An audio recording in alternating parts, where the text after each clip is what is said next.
Hello. Hi, how are you? Hey, how are you doing? Yeah, I'm great. How are you doing? I'm doing very well, Pramod. Wait, It's been a just while since I saw you. yes, just wait. So how are you doing, my friend, Pramod? How Yes, are things? I'm doing fine. I vaccinated yesterday only, so a little bit fever is there. That's it. Uh-huh. Oh, good. You were vaccinated yesterday, so in 1 week's time, you will turn into a zombie. No, it's scheduled now. That's why we are here. Hello, everyone.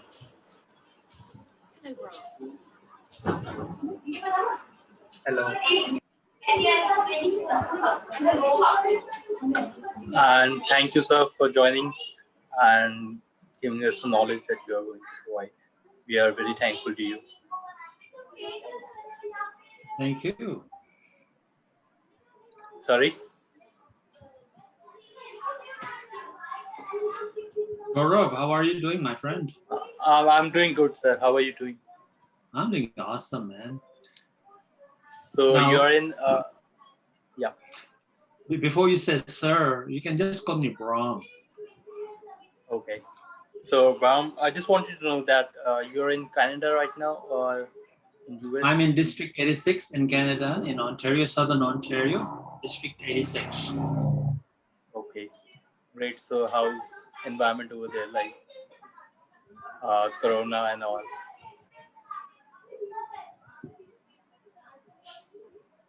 I'm unable to We are hear in you. a lockdown. We are in a total lockdown here. So we are not even supposed to meet anyone outside who's not from our own household. We can only communicate with our own household, meet with those people only. Mhm. And our ICUs are filled up. It's not as serious as in India, of course. In India, Mhm. here is very serious currently. You guys are even looking for oxygen, right? It's Yeah. not that serious, but we are very strict about our lockdowns, and we don't. People still try and not listen to what's really going on, and they still try and meet with other people, and Okay. not a good idea. So Cool. Let's start, sir. Everyone is Yeah. joining. Let's They, start. they join. Let's. Hello, everyone. Tonight with us, Mr. Brahm Memone. Brahm has worked and lived in three different continents: Africa, Europe, and North America. He born in Kenya, studied in UK, and now living and working in Toronto, Canada, from which he has gained deep insights. Brahm founded the High Impact Mastery training and coaching programs. Brahm's purpose is that each and every of us becomes masterful and a generative leader. He is currently serving as president of MI Speaks Toastmaster Club. So, boys and girls, tonight with us, such a great personality who is living an intentional life. Let's start, Mr. Brahm. thank you.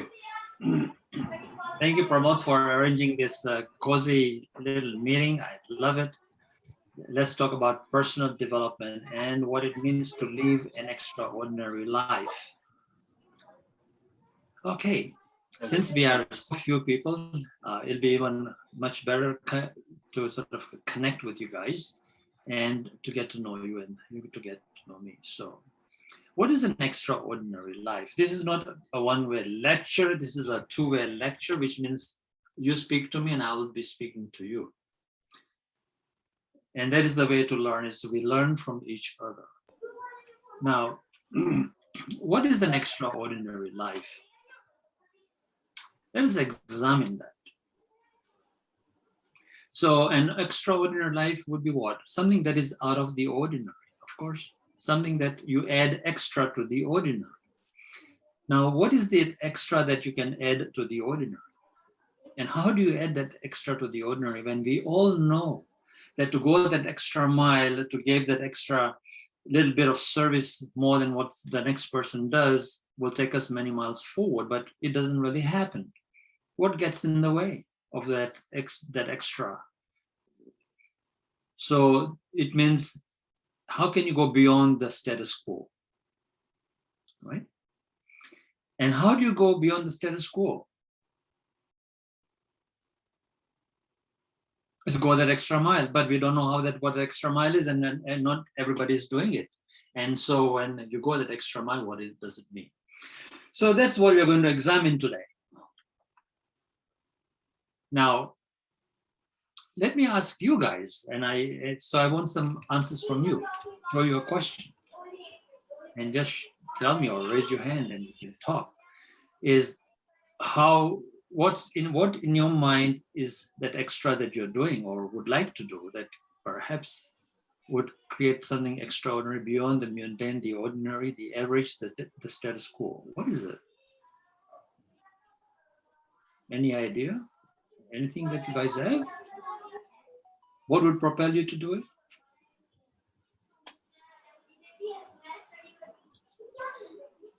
Putting effort in right direction. Direction. I like that. Exactly. Sir, what I want to view is that. Sure, go ahead. Go ahead. Dayani?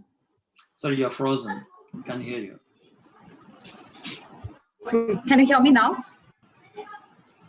You're cutting in and out. So yeah, go ahead. I can hear you now. No, I've typed it in the chat. I think I'm having network issues right here. So.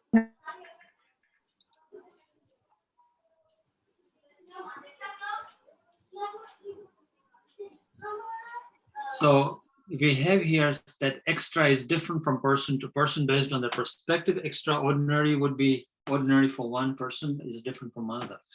I'm not talking about the actual action or the act. I'm talking about the principle, right? And so if you look at above my head here, it says something about My Speak Toastmasters Club, setting world-class trend in online meetings. So it's a vision for yourself. And so it's not about a comparison to anybody else. That is not extraordinary.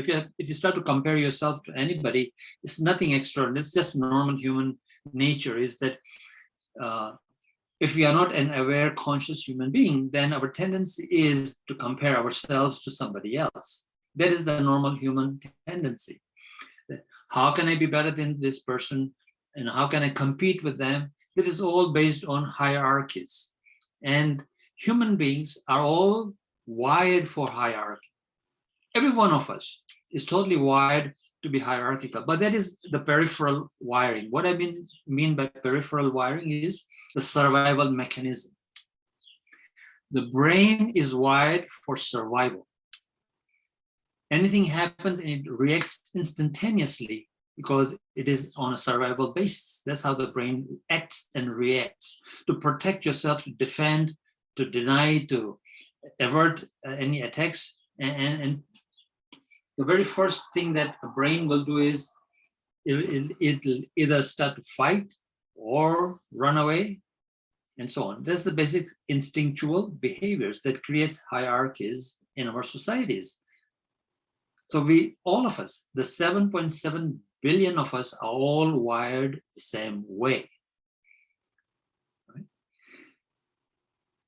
The extraordinary, therefore, is to understand that if we are wired the same way, all of us, then what is it that we can do that is extra beyond the survival mechanism that our brains are wired for,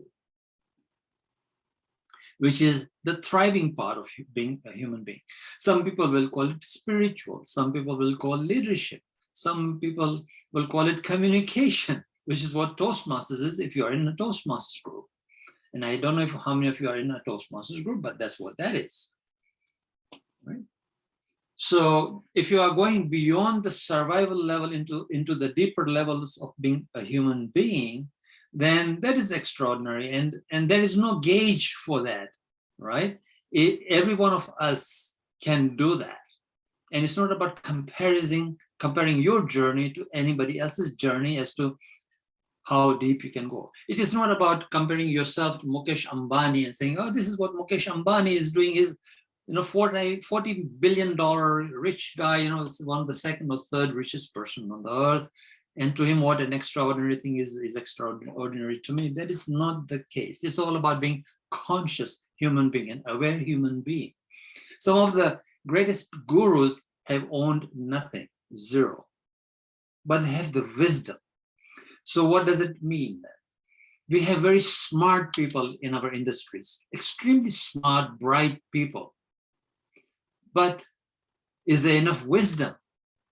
There's a difference between being smart and being wise.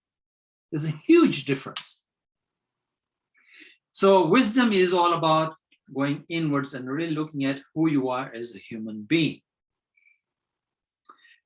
To have a vision, something like what we created at our Toastmasters Club, for example, for those of you who are Toastmasters, is that that vision helps us and enables us to uncover from within us as to who we are internally.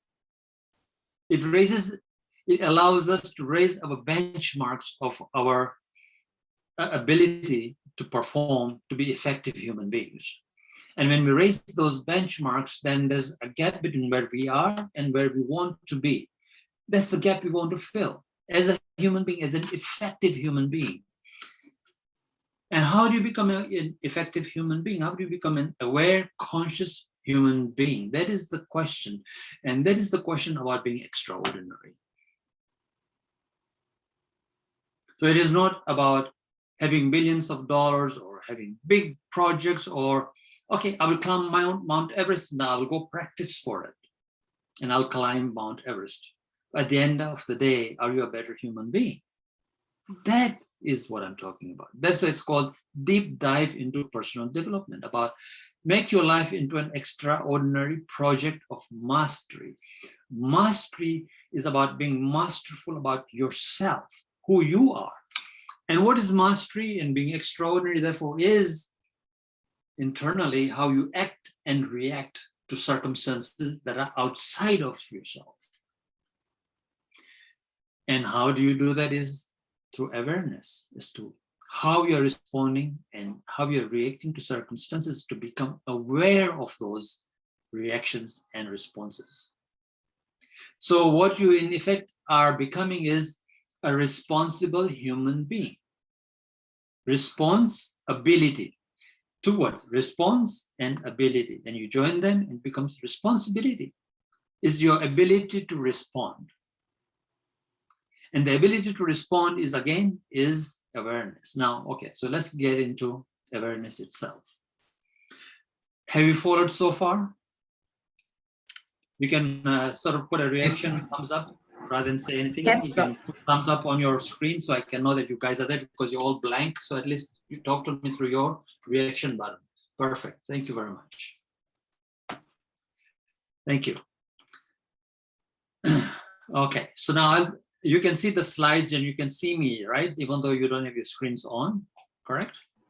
Yes, sir. We can see you, absolutely. Perfect. Okay, so that's because I wanted to show you a slide here. All right. And here's this slide that I use about how to become a conscious, effective human being. So we have a lot of potential within us, but then there's this internal interference. It's the conditioning from external circumstances and your wiring, how you're wired as a human being. And in fact, all organisms are wired the same way: to protect, to defend, to attack, to avoid, right? To deny. It is a defensive mechanism. It's a survival mechanism that creates the hierarchies that I was talking about, the hierarchical situation in a human society, and the conditioning from external circumstances and your past experiences. They're all internal interferences in this universe between your two ears, right? The brain. The brain is a survival mechanism. And there's a lot of interferences in that survival mechanism that come in the way of your capacity, your ability to perform, to be an effective human being, to be that extraordinary person that goes an extra mile in your own little world. Not in Mukesh Ambani's world, in your own little world, whatever that is. is that people look up to you and say, wow, this human being connects with me, this human being cares about me, this human being really relates to me. That's what people think of you, because you are now inspiring them. It's because what you are doing is you are able to distinguish these internal interferences and lower them down, which is what all the gurus do when they go up on the mountain. They go up on the mountain and they are meditating for years and years and years. What they're doing is they're quietening their internal interference. All those thoughts that go on in your head continuously. You know, your mind is full of those thoughts. If I do this and if I do that, and here's the news about this thing and the news about that, and your mind is full of so many things, and they interfere with your potential as to who you really are as a human being, and therefore it affects your effectiveness. And so these gurus go up a mountain and they meditate for years and years and years, and they go closer and closer to that potential.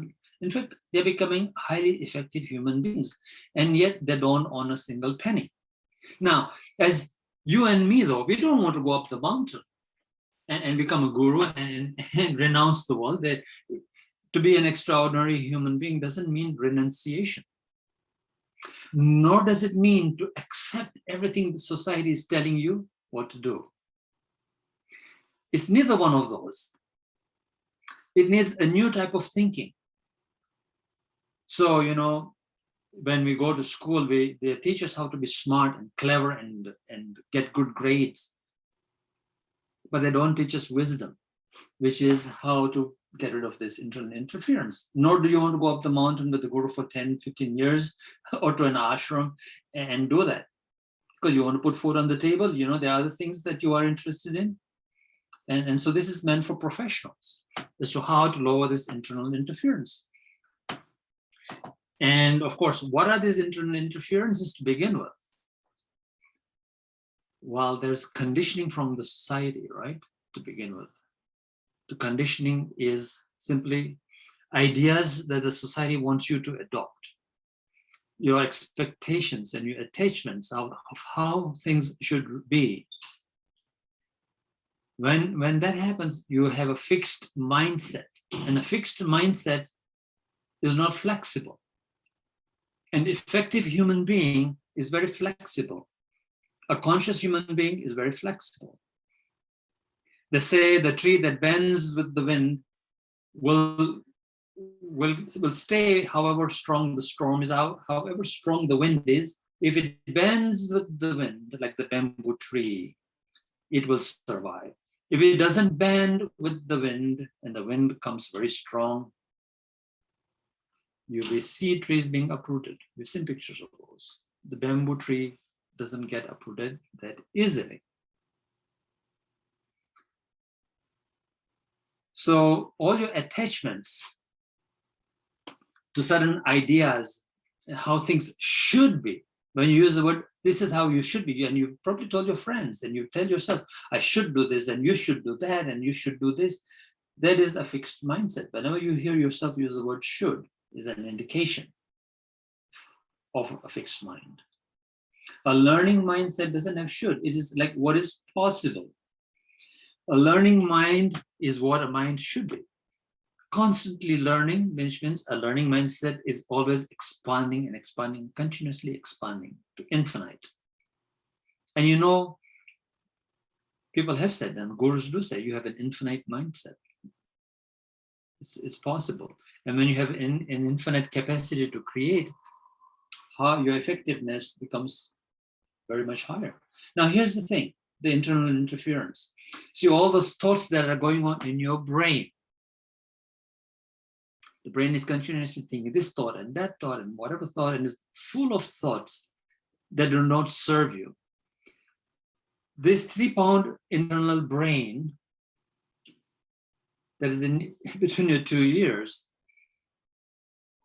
would you know that it consumes 20% of the energy of your body?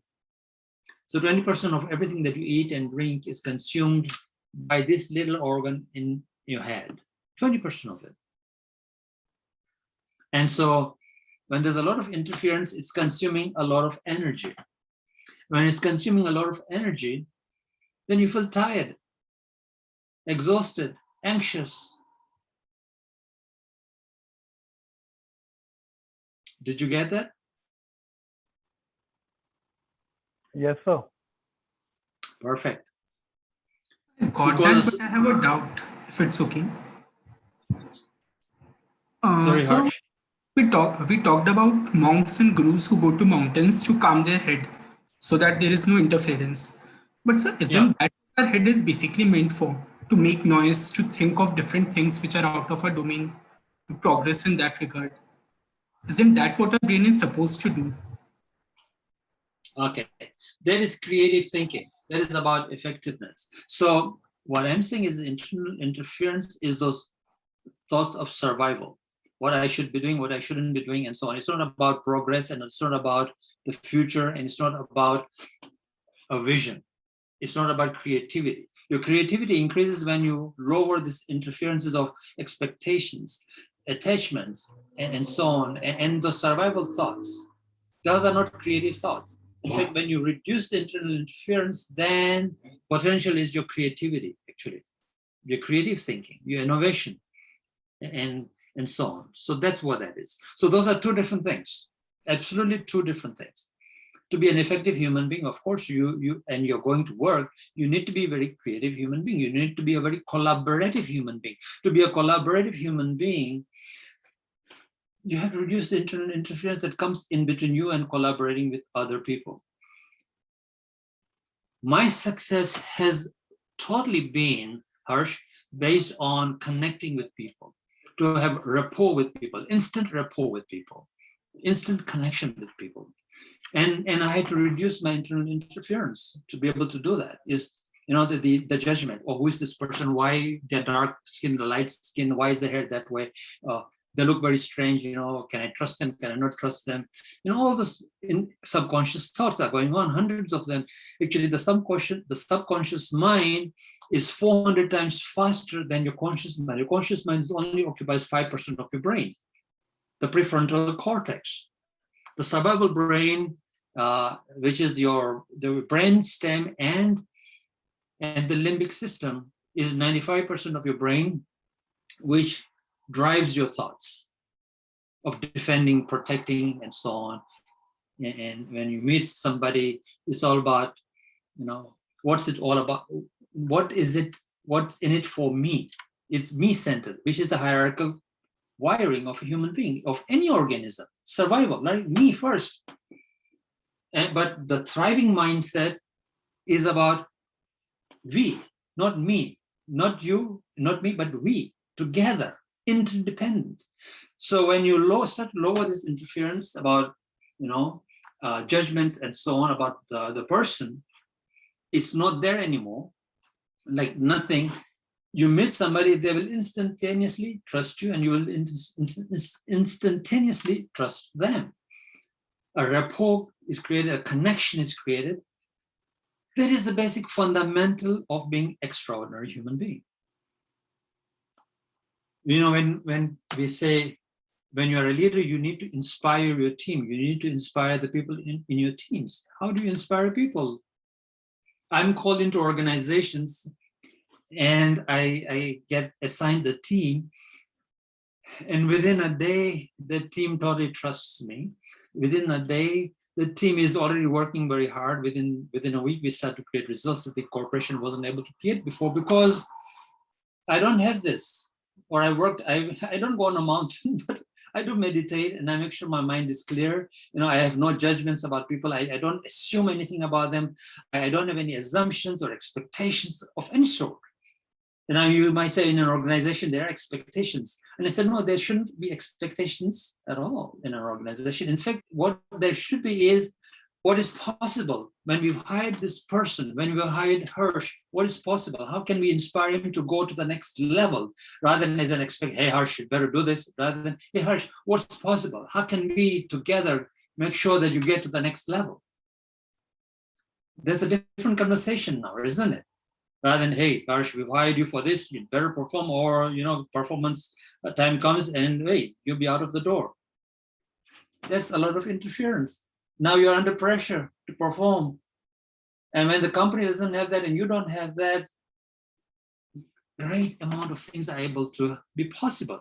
Not only in your organizations, in your family. If you guys are married and you have spouses, whether you are a man or a woman here in this audience, your spouses as well. Same thing. How do you connect with your spouses? Just the other day, I was coaching somebody, and he says to me, me and my wife, we are separated. And she's living in a different room. I'm living in a different room. And I think we'll be divorced. Right away, I knew there was a lot of interference, that they each had an expectation of the other person, of what they should be. So here's what it is. When you reduce internal interference, what are you doing? You are getting free of those thoughts that do not serve you, that do not add value. Those are the thoughts. Thoughts that don't add value, thoughts that don't connect you with somebody, thoughts that sort of have you be protecting yourself, defending yourself, and say, this is the only perspective and you should fit into this perspective. You don't have freedom, and those people that you're interacting with don't have freedom. Autonomy. So autonomy is the number one thing, is to be free of mental encumbrances that keep you from performing at a higher level.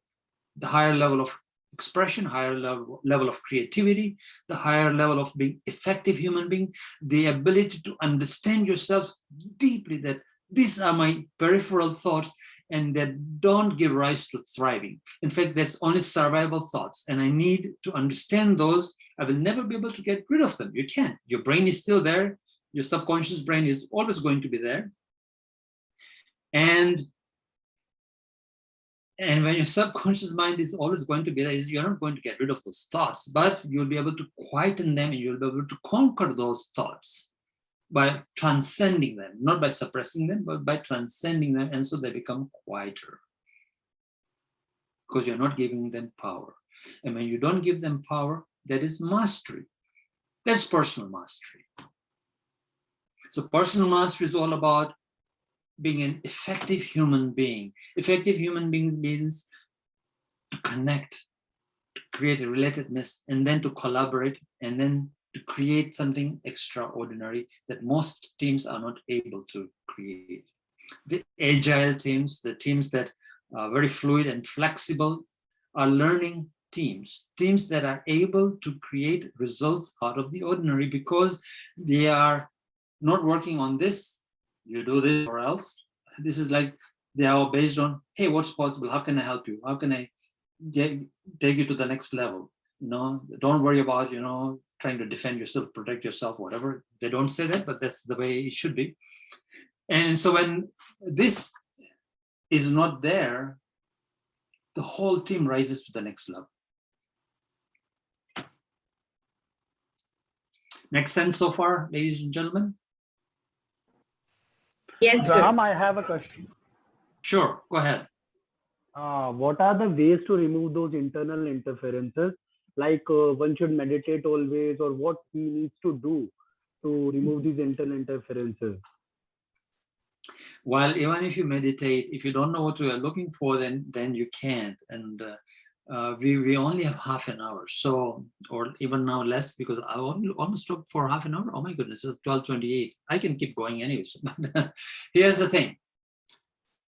If anything is frustrating you, if you keep complaining about somebody else, if you keep complaining about yourself, if you keep complaining about where you live or your financials, if you keep complaining, if there's lots of frustration, irritation, if you're sitting in the traffic and you're cursing the traffic, you're still complaining. So watch what you're complaining about. Watch where you're not adding value to somebody. Watch where you're judging somebody. Watch where you are not feeling happy. It doesn't mean that you have to pretend to be happy. It doesn't mean you have to pretend to be positive. This positivity movement that we have, it's nonsense, right? It's absolutely unnecessary.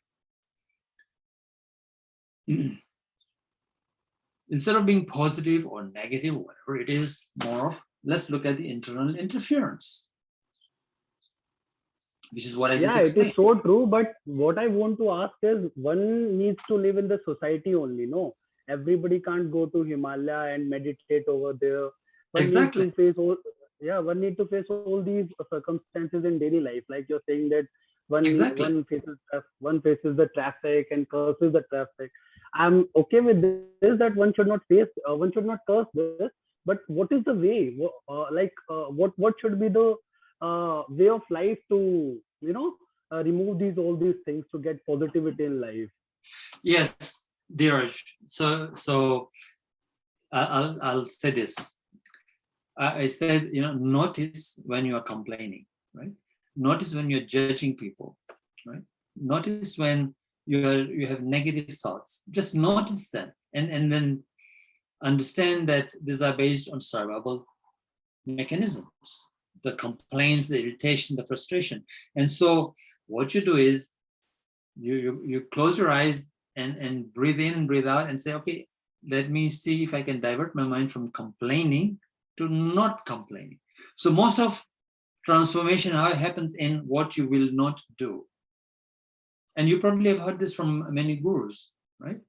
When you unlearn things that that are embedded within you, as you start unlearning those things that do not serve you, that do not serve other people, like keep complaining, keep being frustrated, and so on, is to quieten your mind and to divert yourself to what can I do, how can I help you, what can be better here, what's possible here. So now you're, instead of going in this direction, you're going in that direction, right, Dheeraj? So Yeah, what okay, I'm this saying is is very you don't nice have advice. to go up a mountain. It's so simple. It's so simple what I just described. You'll say, wow, now why isn't everybody a transformed human being? Because our natural instinctual behaviors always kick in, the survival behaviors always kick in. And if you are not going to conquer your mind by actually saying, I'm getting frustrated, I'm complaining, and be open about it to yourself, and own up that that's what you're doing, right? And so easy to complain about somebody. How many of you have gossip about somebody? That's what you're complaining about somebody. And do you stop when you know gossip isn't good? We've heard of it millions of times. Do you gossip about somebody? You still do, because survival mechanism kicks in. You want to feel better about yourself. It's the survival mechanism. All 7.7 billion of us are wired the same way. So it is not you especially. Everybody is doing that. But it is about awareness that doesn't really help us in connecting with people, right? So why should we Yes, yes, gossip? Brahm. So according to you, one should always find the other way, right?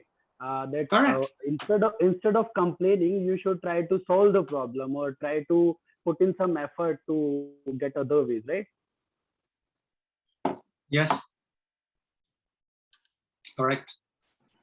So can we see this way, that instead of learning something and then judging it, we should develop this tendency to unlearn and relearn it again, so that we can develop a new way of looking at the same problem or person? When you remove within yourself the ability to complain, you quieten down your mind from complaining, then you begin to see with compassion where the other person is coming from, right, that you're dealing with, right? And when you're able to have compassion for somebody else, sorry, I'm having some tea. Anybody for black tea? So when you are able to have compassion and empathy for somebody else, that's what people want. They want to be heard. That's why they're acting or misbehaving, whatever they're doing. And I'm talking about normal day-to-day life. I'm not talking about criminals or whatever. I'm talking about our own daily interaction with people that we interact with at work, and in our homes, and so on. So it's confined within that, right? From in our own daily little lives that we have, is when we are not judging people and whatever it is that they are doing, but we are looking at them from compassion, something will happen in that person. When we are not looking at things from the internal interference perspective, then people will see us very, very differently. And when they see us differently and we start communicating differently, they will change their behaviors instantaneously, very differently to you. But that is a journey. And I'll show you on the slide here. And looks like, if you can pin me or spotlight me, that'd be great for the viewers. I don't know if you are spotlighting me. So whoever is the moderator of Zoom Master can spotlight me. But if you can see from here, leadership is all about taking initiative first. Okay, that is the very first fundamental thing about leadership. Take the initiative. Right? Intentional means, of course, we already talk about intention, which is to have in your life a vision. Right? Where did you want to go? I want to be a great human being. I want to be an extraordinary human being. For example, I just started coaching somebody a few weeks back. He says, I want to be a great human being. And he knew very at once that there was interference in his life that was so much he didn't even know it was there. And he wanted to free himself. So it's all about freedom. Freedom from those thoughts and those behaviors don't serve you to be a great human being. And it starts with a vision. He had some sort of vision. I want to be great, but he didn't know what it was. And I said, it starts with initiative. Look at yourself. Don't look at other people and complain about them. They're not doing this, they're not doing that. People come to my coaching classes, and we hold 2-3 day coaching classes. And they say, my boss is doing that, or my teammate is doing this, or my wife or my husband is doing that. Can you fix them? Just the other day, I got a call from a father. He says, my daughter is, 33 years old. She's still staying at home, hasn't moved in the West here. Kids, when they're 18, 20, they're supposed to move out of the parents' home and be on their own. And he says, I said, you need coaching. She doesn't need coaching. And he was surprised and he didn't understand what I meant. What I meant was that remove your internal interferences and how you're communicating with your daughter, and she will change, she will get it. But if you have an expectation and they say you must do this and you must do that and you should do this, she's not going to change. And because she's going one way and you're going the other way and you're both hitting heads together, right? And nobody's going to change. For change to happen first, guess what? Gandhi said, first you must change. How many times we have seen cartoons like, how many people want to change? No, sorry, the cartoon says, how many people want change? Everybody raises the hand. We all want change. And then the cartoon asks, who wants to change here? And nobody wants to change. So we all want everybody else to change, but we don't want to change, right? And our change comes from taking the initiative here and having the integrity, right? To really look at our lives, what they are all about. All those thoughts that we have, right? They don't help us in any way to thrive, and doesn't help anybody around us to thrive. So it is all about initiative. It begins with you. That's what leadership is all about. It begins with you. Personal development begins with you. If you want to be a great leader, you have to engage in personal development. You have to understand who you are and what's really going on with you and what makes you human, what makes you compassionate, what makes you have great empathy for people. And it begins from there. Then you can connect with people and communicate with them, collaborate by making great choices, contribute and serve, and you can create great results. And out of that, you get great communities. Either it's your organization that you work for, your families, clubs that you may be belonging to, and so on. And it all begins with your leadership over here. Sorry, over there, over here. So that's what it is in a nutshell. I've been talking for about half an hour. I thought this was going to be half an hour. We can keep talking, but yeah, where are you guys at? We can take another session also. We have as much time. That's it. Dheeraj, please give vote of thanks to the speaker of the day. Thank you, Brahm. Thank you very much. It was very inspiring and very motivating. By your thoughts and these visionary ideas, we can at least resolve all the issues which we are facing in daily lives. It is very helpful. Thank you very much. Now, I must say that, of course, this is only for half an hour or whatever, 35 minutes. But this sort of training is very deep training. And I'm not telling you to join my class, but I can come and speak to you again if you want me to.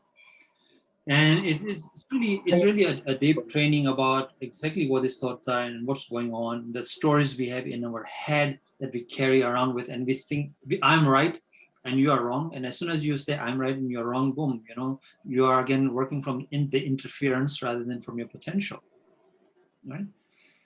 But if you say, okay, let me understand you, let me hear you out, rather than try and argue, instead be a powerful negotiator. Here's my parting thought for you. Suppose some terrorist, right, or some organization hijacked a plane with all the passengers on the plane, and now they are sitting on the tarmac. And now you are part of the negotiating team, right? To negotiate the release of those people who are kidnapped, who are held for ransom by the terrorists on the plane. The minute you think that they are wrong and you are right, they'll blow up the plane and shoot everybody.